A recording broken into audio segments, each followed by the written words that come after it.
Wednesday marks 1 year since a gunman killed 19 children and 2 teachers inside a classroom in Uvalde, Texas. The shooting was the deadliest in the state's history, and a criminal investigation is still ongoing of the slow response by law enforcement. Our North America correspondent Will Grant first reported from the scene of the massacre last year and has gone back to revisit the parents of a 10-year-old little girl who was killed. Just a warning, some viewers may find this report distressing. We wanted to make this room Alicia's room. Alicia Ramirez's parents are recreating her old bedroom in their new home. Such was the pain of living in Uvalde, the city where she was murdered in her classroom a year ago with 18 classmates and 2 teachers. They decided to move away. This is our reality, and we're going to be carrying this for the rest of our lives.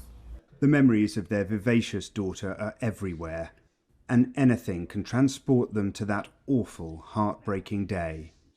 Just hearing an ambulance, anything with sirens, is just school buses, kind of just triggers us sometimes, where it just brings us back to that day where we're trying to figure out where's Alicia. But beyond the crippling grief, their main emotion is anger. They're furious that, as this body cam footage shows, 376 heavily armed law enforcement officers waited in the hallway outside Alicia's classroom while the gunman was inside murdering children.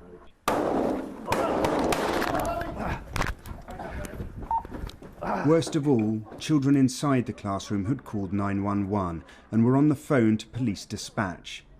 Please hurry, there's a lot of dead bodies. Please help. 77 minutes passed before they breached the door and neutralized him. Just right now talking about it, it's just my blood just boils. Because they would have been here if they did something. They would have. Makes me so mad that they were just crying and screaming while they were out there. Like, just knowing that Alicia's just there and just like mommy and daddy, like they just want help. They just want to get out of there, and they just didn't seem to care. The failings of that day have been described in an interim report as egregiously poor decision-making. The families are still waiting for answers and accountability.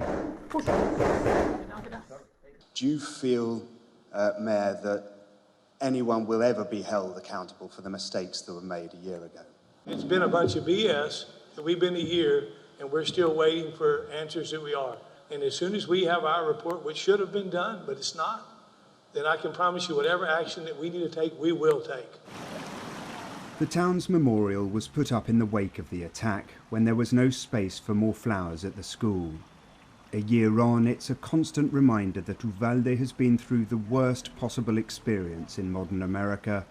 Children torn from their parents by a lone gunman, one ordinary day at school. Will Grant, BBC News, Uvalde.